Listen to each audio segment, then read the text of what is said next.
சித்த மருத்துவத்தில் அன்றும் இன்றும் என்றென்றும் சேலம் சிவராஜ் சித்த வைத்தியசாலை ஒரு சகாப்தம். இந்தியாவில் 7 தலைமுறைகளாக தொடர்ந்து சித்த வைத்தியம் செய்து வரும் ஒரே ஸ்தாபனம் சேலம் சிவராஜ் சித்த வைத்தியசாலை மட்டுமே.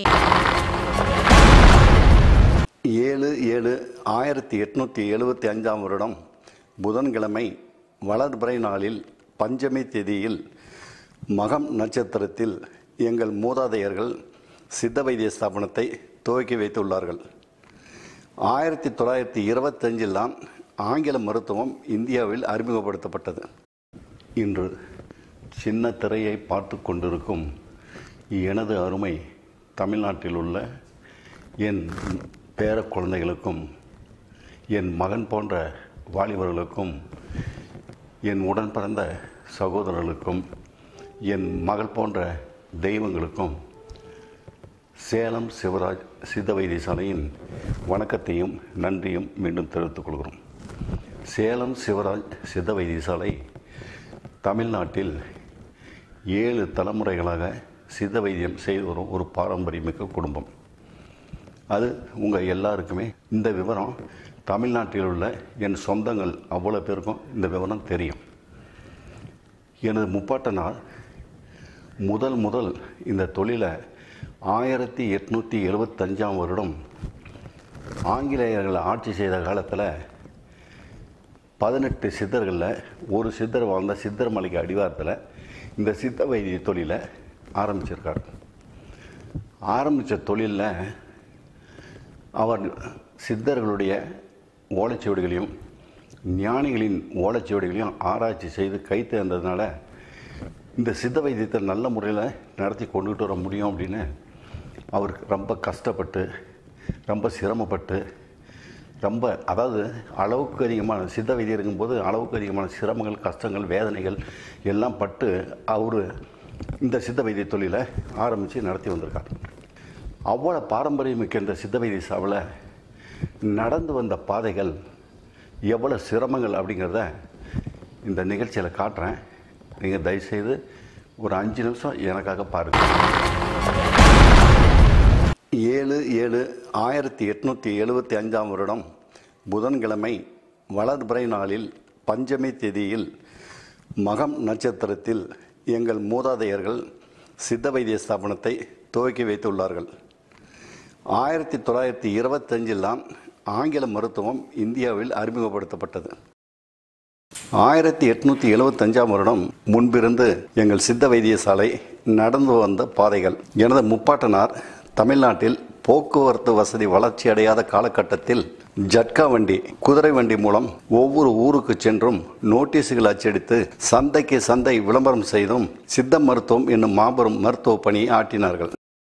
12/4/1927 செவ்வாய்க்கிழமை எங்கள் சித்த மருத்துவ பணி சிறப்பாக இருந்ததன் காரணமாக ஆங்கிலேய அரசு எங்கள் அகஸ்தியர் மாளிகையிலேயே சிறப்பு தபால் நிலையம் ஒன்றை எங்களுக்கு அமைத்து கொடுத்துள்ளார். 10/6/1929 திங்கட்கிழமை ஆங்கிலேய கவர்மெண்ட் சேலம் சயரோக சங்கத்திற்கு தலைவராக எங்களை தேர்ந்தெடுத்தார்கள். 30/5/1937 ஞாயிற்றுக்கிழமை எங்கள் மலையில் ஏழைகளுக்கு தர்ம வைத்தியசாலை ஒன்றை ஏற்படுத்தி மேற்படி தர்ம வைத்தியசாலையை சேலம் ஜில்லா கலெக்டர் துரை கணம் SV ராமமூர்த்தி அவர்களால் துவக்கப்பட்டது. 19/7/1937 சனிக்கிழமை ஆங்கிலேய அரசால் காரனேஷன் மெடல் அளித்து எனது முப்பாட்டனார் அவர்கள் கௌரவிக்கப்பட்டனர். 16/6/1939 வருடம் வெள்ளிக்கிழமை சென்னை சென்ட்ரல் இந்திய வைத்திய போர்டார் எங்கள் சித்த மருத்துவ வைத்தியசாலையும் மருந்துகளையும் நேரில் ஆய்வு செய்து முதல் வகுப்பில் தேர்வு செய்து 16/6/1939 பார்மசி ரெஜிஸ்ட்ரேஷன் கொடுத்துள்ளனர்.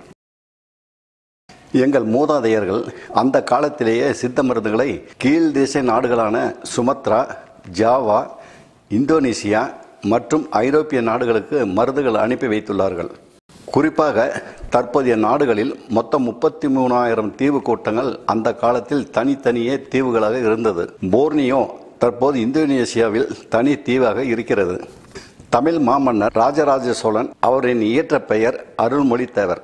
அவர்களும் அவரது மகன் திரு ராஜேந்திர சோழன் அவர்களும் இபி 950 முதல் 1120 வரை சோழ மண்டலத்தின் தமிழ் பெரும் படையை திரட்டி கொண்டு மாநக்காவரம், அந்தமான், நிக்கோபார் தீவுகள், பின்பு கீழ் திசை நாடுகளான சுமத்ரா, ஜாவா, பாலி, திமோர் ஆகிய தீவு கூட்டங்களை பிடித்து ஆட்சியை நிறுவிய காரணத்தாலே கடாரம் கொண்டான் என்ற பட்ட பெயர் ஏற்பட்டது. அப்போதிருந்து அங்கு பெரும் எண்ணிக்கையிலான தமிழ் குடும்பங்கள் குடியேறி இப்போதும் வாழ்ந்து வருகிறார்கள். இந்தோனேசியா தீவு கூட்டத்தின் மெனடா செலிபஸ் என்ற பெரிய தீவு தற்போது செலியஸ் சுலேவசி என்று உள்ளது. இங்கும் எங்களது மூதாதையர் சித்த மருந்துகளை அனுப்பி வைத்துள்ளார்கள். தமிழ்நாட்டில் மன்மத சிந்தாமணி என்ற லேகியம் இந்தோனேசியாவில் உள்ள கிரேடா என்ற பள்ளத்தாக்கு பகுதியில் ஜாமு என்ற தாது புஷ்டி லேகியமாக கடைகளில் விற்பனை செய்ததாகவும் இதனை ஆண்களும் பெண்களும் தங்களின் பலகீனத்துக்காக வாங்கியதாகவும் உள்ளது. எங்கள் மூதாதையர் கப்பல் வழி அனுப்பிய லேகியங்களே அங்கு அனுப்பப்பட்டதற்கு இதுவே சான்றாகும். ஆதாரம் திரு மணியன் அவர்கள் 1975ஆம் ஆண்டு இதயம் பேசுகிறது வார இதழில் இது பற்றி உள்ளது. 1875ஆம் வருடம் முன்பிருந்து எங்கள் சித்த வைத்தியசாலை ஸ்தாபனம் நடத்தப்பட்டு வருகிறது. 1925இல் தான் ஆங்கில மருத்துவம் இந்தியாவில் முதல் துவக்கப்பட்டது. பழங்கால மற்றும் உள்நாட்டு மருத்துவத்தை பாதுகாக்கவும் உயிர்ப்புடன் வைத்திருக்கவும் ஸ்கூல் ஆஃப் இந்தியன் மெடிசன் துவங்கப்பட்டது.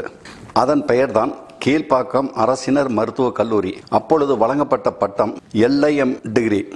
அதன் பிறகு காலேஜ் ஆஃப் இந்தியன் மெடிசனாக மாற்றப்பட்டது.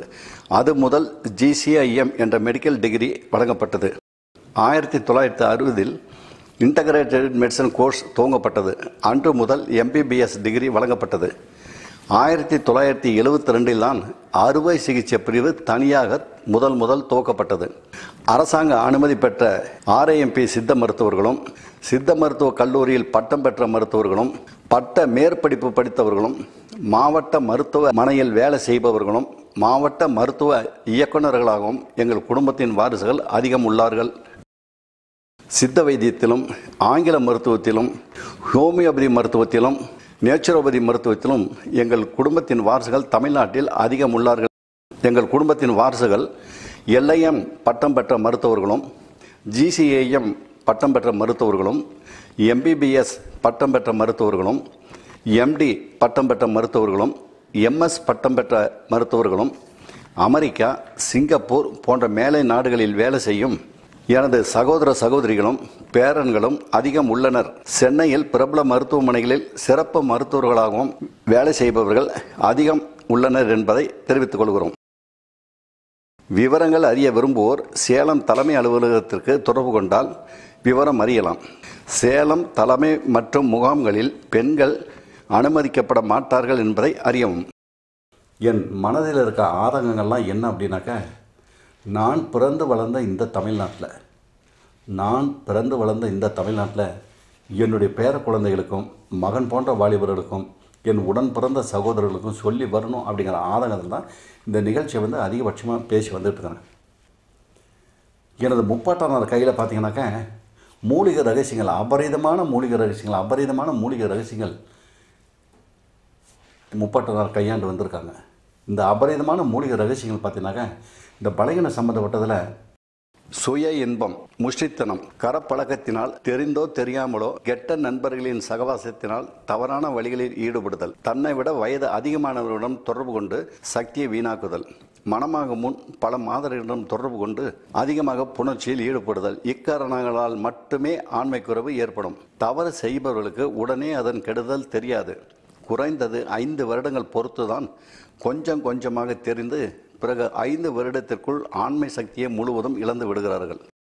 அதனால் ஏற்படும் பாதிப்புகள்: கண் எரிச்சல், கெட்ட கனவு மூலம் அடிக்கடி சக்தி வெளியாகுதல், ஞாபகம் மறதி, தைரிய குறைவு, தூக்கமின்மை, அதிக உஷ்ணம், பசி குறைவு, மலச்சிக்கல், கை கால் சோர்வு, உடல் உறுப்பு தளர்ந்தும் சிறுத்தும் போதல், கோணலாகவும் போதல், விரைகள் ஒன்றுக்கொன்று சிறுத்தும் பெருத்தும் காணுதல், அடிக்கடி சிறுநீர் போகுதல், வெளிக்கு போகும் முன் முக்கினால் மூத்திரத்திற்கு முன் 2-3 சொட்டு சக்தி வெளியாகுதல், சில நேரம் சக்தி மூத்திரத்திலேயே கலந்து போகுதல், மனம் செய்ய பயம், சில மணமானவர்கள் இல்லற வாழ்க்கையில் சுகம் பெற பயம், சில மணமானவர்கள் இல்லற வாழ்க்கையில் சுகம் பெற முடியாமலும் ஏமாற்றம் அடைவதும், சிலருக்கு குழந்தை பாக்கியமே இல்லாமல் போவதும் போன்றவைகள் இதன் அறிகுறிகள்.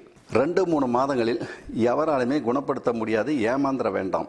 குறிப்பு: தவறு செய்யாதவர்களுக்கு கண்டிப்பாக ஆண்மை குறைவு ஏற்படாது. 2-3 வருடம் தவறு செய்தவர்களுக்கு தூக்கத்தில் சக்தி வெளியாகும், சிறுநீரில் சக்தி வெளியாகும், மலம் போகும்போது நுரையாட்டம் சக்தி வெளியாகும். இன்னும் பலகீனத்தில் பாதிக்கப்பட்டிருந்தாலும் சரி, அதை குணப்படுத்தி அவங்கள சந்தோஷப்படுத்தக்கூடிய அளவுக்கு இதில் மூலிகை ரகசியங்கள் அவங்கள கை தேர்ந்ததுனால தான் இந்த மூலிகை ரகசியங்களை நம்ம ஏன் இதில் செய்யக்கூடாது அப்படின்னு சொல்லி இந்த நிகழ்ச்சியை செஞ்சு வந்துட்டுருக்கோம். அதுவும் எப்படின்னாக்கா, ஆஸ்மாவுக்கு செஞ்சுட்டு இருந்தோம், குடல் புண்ணுக்கு செஞ்சுட்டு இருந்தோம், மூலவியாதிக்கு செஞ்சுட்டு இருந்தோம், சர்ம நோய்க்கு செஞ்சுட்டு இருந்தோம், குடல் புண்ணுக்கு செஞ்சுட்டு இருந்தோம், மற்றும் தலையில் ஏற்படுற சகல பாதிப்புகளும் இதில் வைத்தியம் பண்ணிகிட்டு இருந்தாலும் அந்த சிகிச்சையெல்லாம் எப்படின்னாக்கா, யார் பாதிக்கப்படுறானோ அந்த பாதிக்கப்பட்டவனுக்கு மட்டும் சிகிச்சை பண்ணால் அவன் குணம் அடைஞ்சிருவான். அவன் அவனால் யாருக்குமே எந்த யாருக்குமே தொந்தரவு வராது, யாருக்கும் அவனால் எந்த விதமான தொந்தரவும் வராது, நிம்மதியாக இருப்பான். ஆனால் இந்த பலகீனம், ஆண்மை குறைவு, இல்லறன்றதுக்கு ஈடுபாடு முடியாமல் இந்த குழந்தை பாக்கியம் இல்லை அப்படிங்கிறத பார்த்தீங்கன்னாக்கா 6 பேர் சம்பந்தப்பட்ட ஒரு விஷயங்கள். ஒரே ஒரு பையன் கண்மூடி கண் திறக்கிறதுனால, கண்மூடி கண் திறக்கிறதுல பார்த்தீங்கன்னாக்கா அவன் செய்கிற தவறுகள் பார்த்தீங்கன்னாக்கா அளவுக்கு அதிகமாக தப்பு செய்யறான். அதுவும் இன்றைக்கி இருக்கிற ஸ்டேஜில் பார்த்தீங்கன்னா, எனது பேர குழந்தைகளும் கடவுளே கடவுளே மகன் போன்ற வாலிபர்களும், கண்ணு உங்களை தான்டா சொல்கிறேன், டே கண்ணு உங்களை தான் கெஞ்சி கேட்குறேன், நான் கையெடுத்து கும்பிட்றேன்டா, தாத்தா கையெடுத்து கும்பிடுறேன், காலில் கூட நான் தொட்டு என்னோடய பேர பசங்களையும் என் மகன் போன்ற வாலிபர்களையும் காலை தொட்டு கூட கும்பிட்றேன்டா கண்ணு, தவறே செய்யாதீங்கடா கண்ணு, தவறே செய்யாதீங்க. இன்றைக்கி பாரு, இந்த இன்டர்நெட் இந்த செல்ஃபோன்லாம் கெட்டு போகிற பசங்க பார்த்திங்கன்னா, இங்கே வரும்போது அந்த பசங்க சொல்லிட்டு அழுவுறத பார்த்தா பாவமாக இருக்குதுடா கண்ணு, பாவமாக இருக்குது, மனசு தாங்கலடா கண்ணு. ஏன்னா தாங்கலடா, அந்த பேர பசங்க சொல்லிட்டு அழுகுறத பார்த்தா சண்டை போடலான்னு ஆசையாகவும் இருக்குது, அதே சமயத்தில் அவனுங்க பேர பசங்க தெரிஞ்சோ தெரியாமல் தப்பு பண்ணி வந்துட்டாங்க அப்படின்னு மனசு சங்கட்டம் வேதனையாக இருக்குதுடா கண்ணு. தப்பே செஞ்சிடாதீங்களா கண்ணு, தப்பே செஞ்சிடாதீங்க. ஏன்னா இந்த பலகீனத்தை தப்பு செய்கிறது பார்த்தீங்கன்னாக்க, இந்த இன்டர்நெட் வந்தது இல்லாமல் இப்போ எல்லாமே பார்த்தீங்கன்னாக்க இந்த குடிப்பழக்கத்தில் இன்றைக்கி வர பசங்க பார்த்தீங்கன்னா, சிகிச்சைக்கு வரவங்களை பார்த்தீங்கன்னா, அடாடாடாடாடா தாத்தா ட்ரிங்க்ஸ் என்னால் நிறுத்த முடியல தாத்தா, என் ஃப்ரெண்டு கற்றுக் கொடுத்தாங்கிறான், நண்பர் கற்றுக் கொடுத்தாங்கிறான், அவன் கற்றுக் கொடுத்தான், இவன் கற்றுக் கொடுத்தான்னு சொல்லிட்டு இன்றைக்கி ட்ரிங்க்ஸும் சேர்த்து சாப்பிட்டுட்டு வரதுனால அவங்க நரம்பு தளர்ச்சி, இன்றைக்கி அதிகபட்சமான நரம்பு தளர்ச்சி அதிகமாகிட்டு இருக்குது. இன்றைக்கி இல்லறம்பத்துக்கு ஈடுபடக்கூடிய அளவுக்கு தகுதியை அது ட்ரிங்க்ஸு சாப்பிட்றது இலக்கை செஞ்சு அவங்க வாழ்க்கையை சின்ன பண்ணப்படுத்தி குடும்பத்தையே நாசப்படுத்தக்கூடிய ஸ்டேஜ் கொண்டுட்டு வருது. ஆண்மை குறைவு ஏற்பட காரணங்கள்: சுய இன்பம், கரப்பழக்கத்தினால், தெரிந்தோ தெரியாமலோ கெட்ட நண்பர்களின் சகவாசத்தினாலும் தவறான வழிகளில் ஈடுபடுதல், தன்னை விட வயது அதிகமானவர்களிடம் தொடர்பு கொண்டு சக்தியை வீணாக்குதல், மணமாகும் முன் பல மாதர்களிடம் தொடர்பு கொண்டு அதிகமாக புணர்ச்சியில் ஈடுபடுதல். இக்காரணங்களால் ஆண்மை குறைவு ஏற்படுகிறது. தவறு செய்பவர்களுக்கு உடனே அதன் கெடுதல் தெரியாது. குறைந்தது 5 வருடங்கள் பொறுத்துதான் கொஞ்சம் கொஞ்சமாக தெரிந்து, பிறகு 5 வருடத்திற்குள் ஆண்மை சக்தியை பூரணமாக இழந்து விடுகிறார்கள்.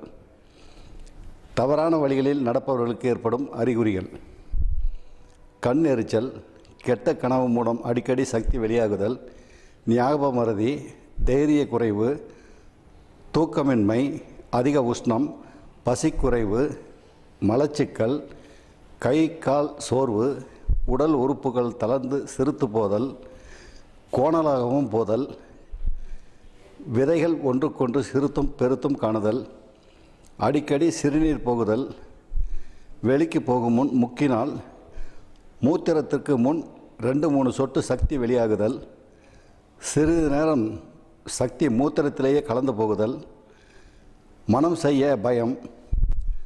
சில மனமானவர்கள் இல்லற வாழ்க்கையில் சுகம் பெற முடியாமலும் ஏமாற்றம் அடைவதும், சிலருக்கு குழந்தை பாக்கியமே இல்லாமல் போவதும் இதன் அறிகுறிகளாவன. முக்கிய கவனிப்பு: முன் சொன்ன காரணங்களால் பாதிக்கப்பட்ட வாலிபர்கள் மீண்டும் தங்களுக்கு பழைய சக்தியை ஏற்படுத்தி கொண்டு மனம் செய்வது நல்லது. வீட்டில் தாய் தகப்பனார்கள் கல்யாணத்திற்கு அவசரப்படுகிறார்களே என்பதற்காக மனம் செய்து கொள்ளக்கூடாது. உங்கள் உடம்பின் நலத்தை மேல்வாரியாக சொல்லியாவது உடலுக்கு சக்தி ஏற்படுத்தி கொண்டு மனம் செய்வது நல்லது.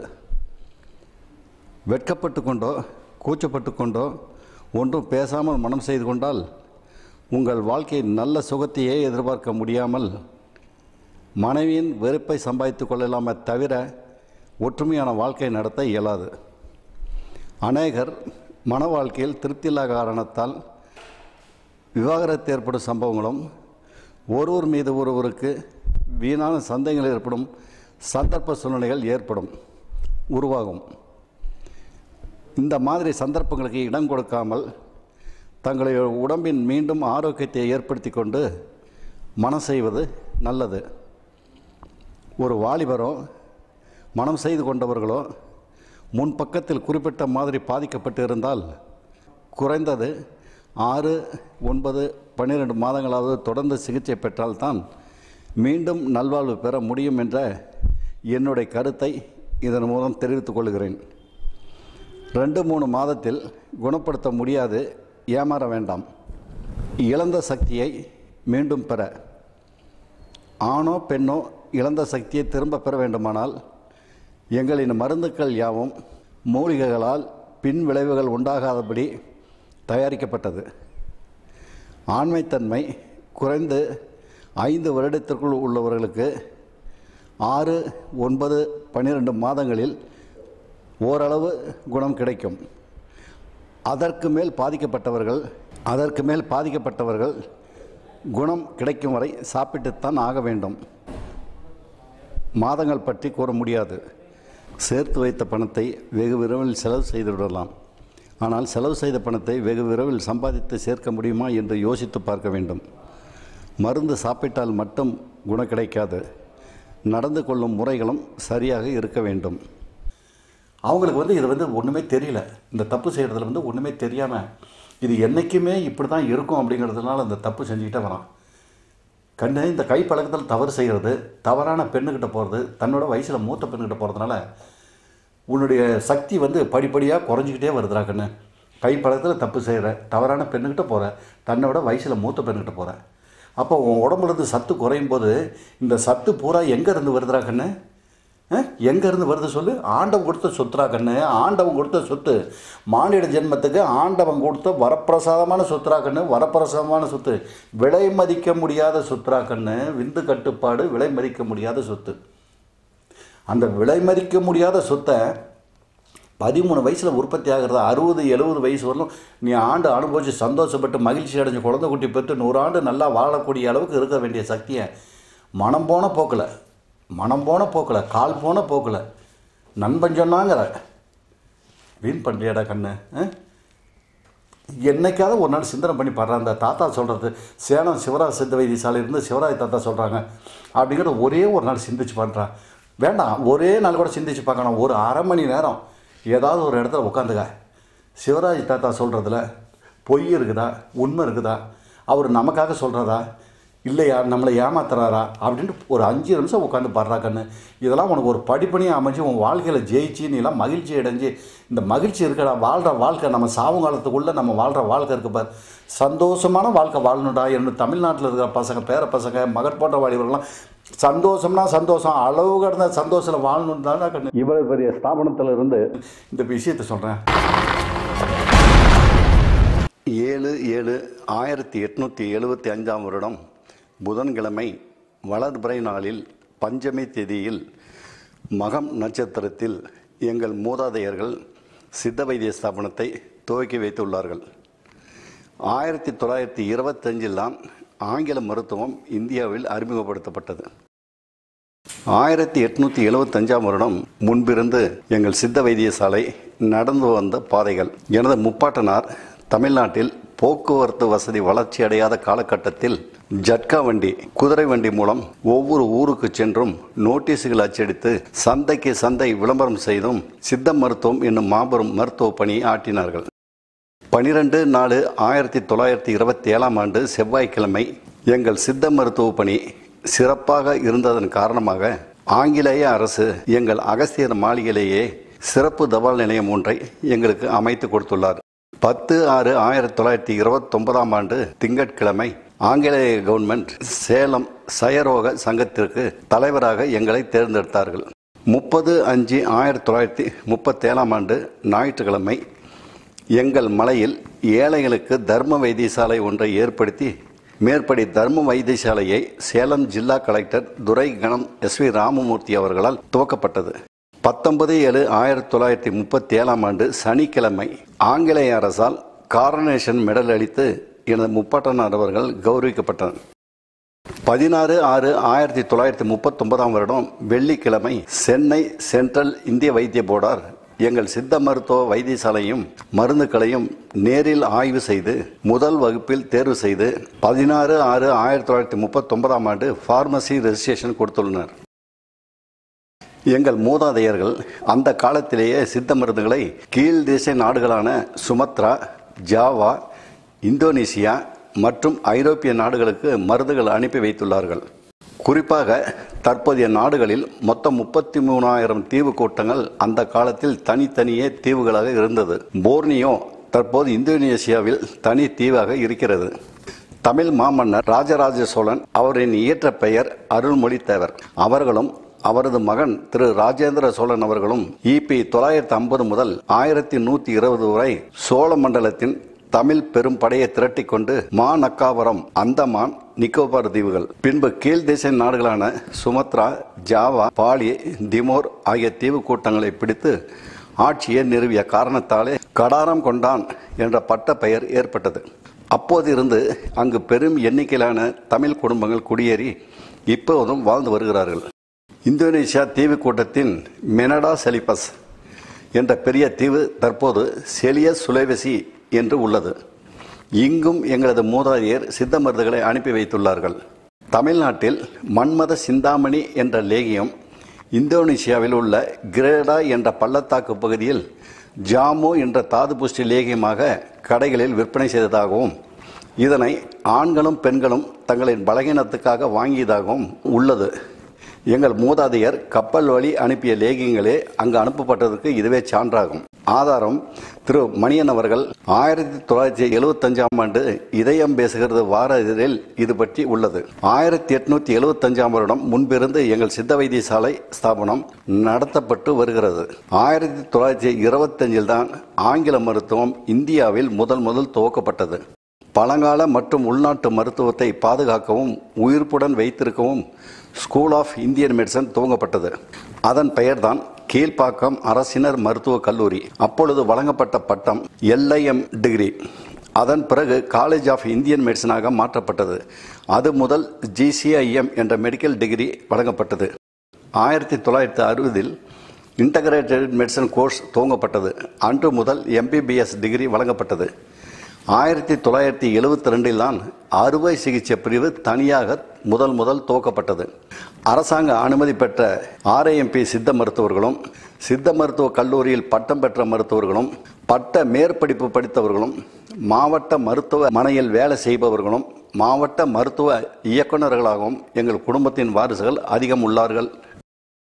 சித்த வைத்தியத்திலும் ஆங்கில மருத்துவத்திலும் ஹோமியோபதி மருத்துவத்திலும் நேச்சுரோபதி மருத்துவத்திலும் எங்கள் குடும்பத்தின் வாரிசுகள் தமிழ்நாட்டில் அதிகம் உள்ளார்கள்.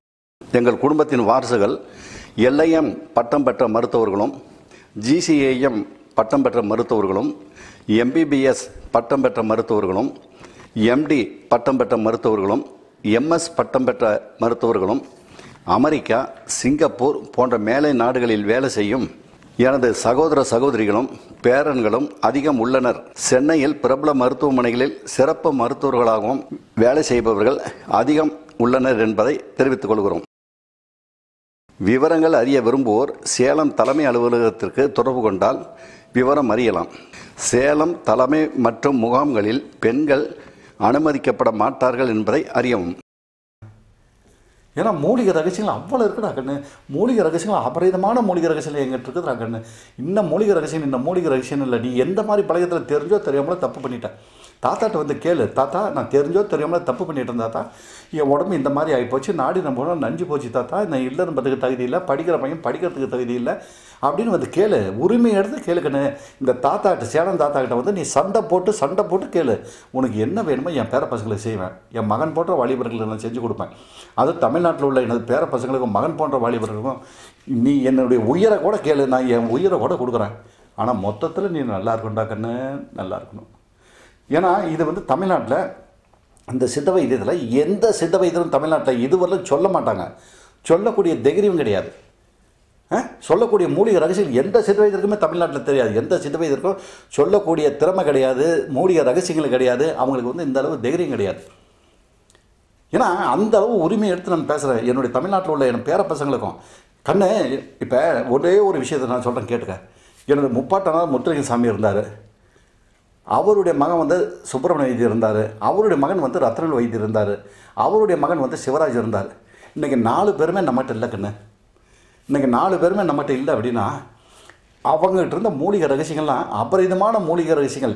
என்ன தான் நான் தொழில் கற்றுக்கிட்டு வந்து செஞ்சாலும் அந்த மூலிகை ரகசியம் போயிடுச்சு இல்லை கண்ணு. இந்த நிகழ்ச்சியில் சொல்லி வர நிகழ்ச்சியில் கூட பார்த்தீங்கன்னாக்க எனக்கு சுயநலமும் அதிகமாக இருக்குது. ஏன்னா சுயநலம் அதிகமாக இருக்குது அப்படின்னா தமிழ்நாட்டில் நீ நல்லா இருக்கணும் அப்படிங்கிறது ஒரு பக்கம் எனக்கு இருந்தாலும், தமிழ்நாட்டில் இருக்க பெண்கள் அத்தனை பேரும் எனக்கு சொந்த மக மாதிரி, தமிழ்நாட்டில் உள்ள அத்தனை பெண்களுமே எனக்கு சொந்த மக மாதிரி. அந்த சொந்த மக மாதிரி இருக்கிற பெண்களுடைய வாழ்க்கை, ஒரே ஒரு பெண்களுடைய வாழ்க்கை கூட வீணாகக்கூடாது அப்படிங்கிறதுனால தான் இந்த நிகழ்ச்சியை வந்து அதிகபட்சமான சொல்லி வந்துக்கிட்டு இருக்கிறேன். இந்த நிகழ்ச்சி சொல்கிறது வந்து எப்படின்னாக்க ஒரு பெண்ணுடைய வாழ்க்கை கூட, ஆனால் ஒரே ஒரு விஷயம் மட்டும் தெல்ல தெளிவாக, கண்ணு சாமி உங்களை தான் கேட்குறேன், இந்த சின்ன திரையை பார்த்துக்கிட்டு இருக்கலடா, ஏ கண்ணு சின்ன திரையை பார்த்துட்டு இருக்கல சாமி, உன்னை தான் கேட்குறேன், இந்த மகன் போன்ற வாலிபர்கள் தான் பார்க்குறான். கண்ணு புரியுதா இல்லையா? நீ தான் பார்க்குற, என் வயசை ஒருத்தவங்க பெரியவங்களும் தான் பார்த்துட்ருக்குறாங்க. ஏக்கண்ணு இந்த விஷயங்கள் சொல்கிறது நான் எதுக்காக சொல்கிறேன் அப்படிங்கிறது உங்களுக்கு தெரியுமா? எதுக்காக சொல்கிறேன்னு தெரியுமா?